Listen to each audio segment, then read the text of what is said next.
In today's episode of the Let's Talk Psychology podcast, we're going to talk about why smart kids end up lonely and struggle as adults.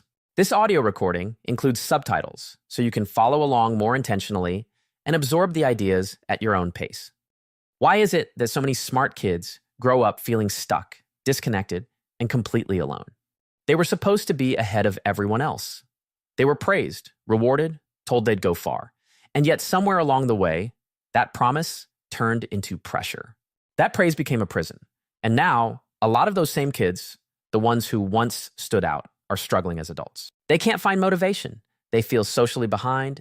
They struggle to start things, follow through, or connect with people. And worst of all, they can't explain why. Because on the outside, everything looks fine. They're still sharp, still capable. But inside, there's this constant sense of isolation, like life is happening to other people, and they're just watching it go by. And it turns out there's a reason for that. Smart kids often build their entire identity around being smart. And when that happens, the very thing that made them feel special as children becomes the exact thing that traps them as adults. So let's talk about why this happens. And more importantly, how to undo it. Because none of this is about failure. It's about a survival strategy that stopped working. And if you understand how you got here, you can start to find a way out. So when we're young, our identity tends to be simple. Kids latch onto one or two traits and build their sense of self around them.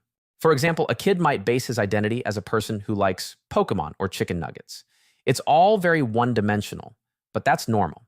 That's how identity starts. It's straightforward and it's based on interests or labels. And one of the most powerful labels a child can receive is, "You're smart." That phrase sticks. It gets reinforced by teachers, parents, classmates. It becomes a core part of how you see yourself.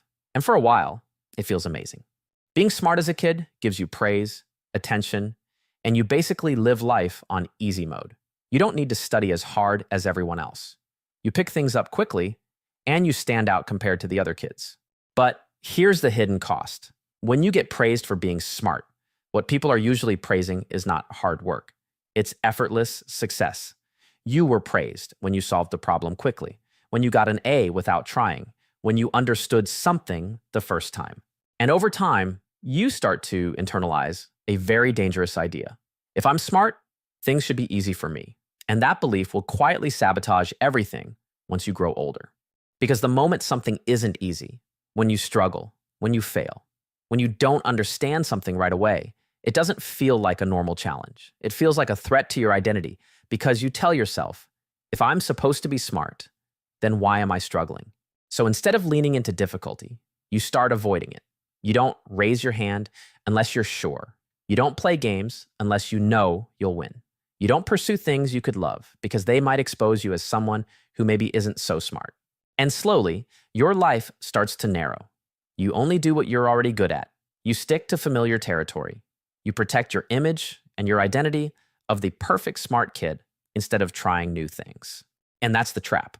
Because while everyone else is out there experimenting, trying, failing, developing, you're locked inside a shrinking comfort zone.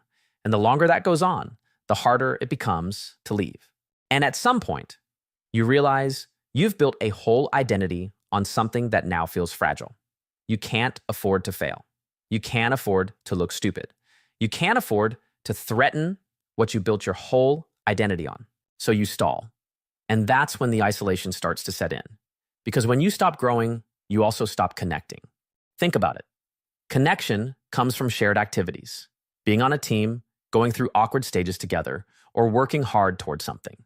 And if you start opting out of those things, if you remove yourself from the situations where other people bond, you miss the moments that create real friendships and connection.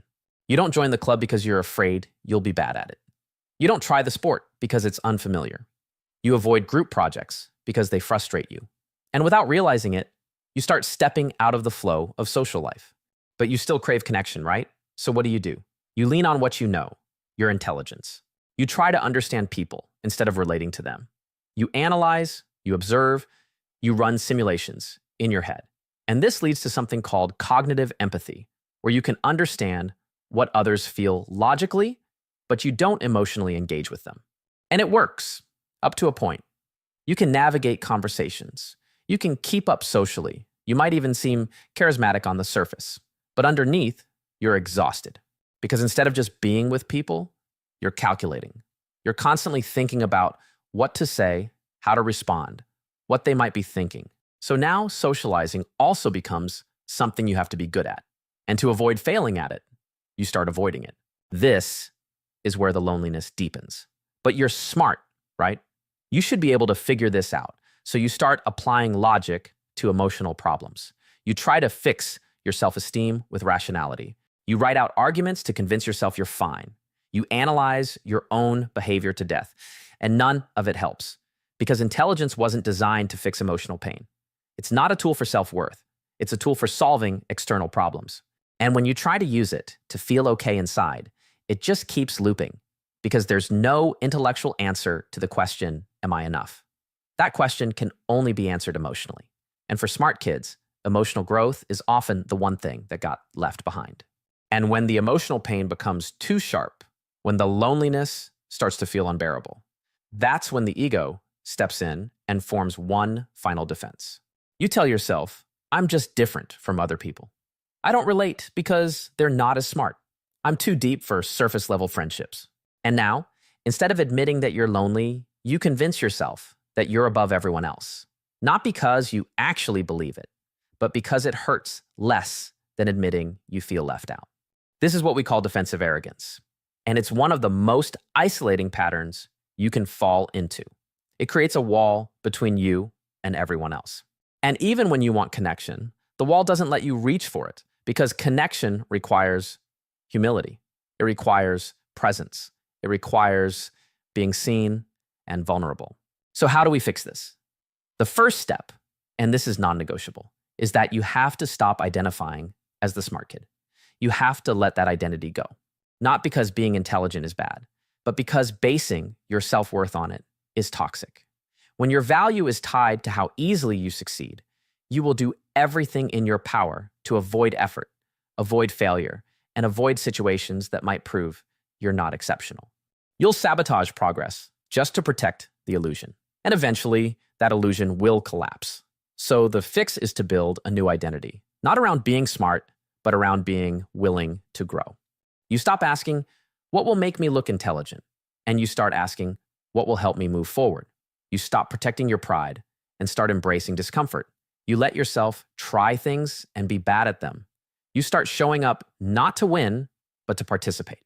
And yeah, it's awkward. It's uncomfortable. It feels like a step backward, but it's not, because it's the first real step toward becoming whole.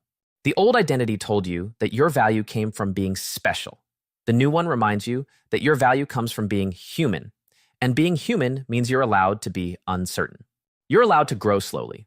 You're allowed to feel lost. You're allowed to not know what the hell you're doing half the time. But the only way forward is to take action anyway.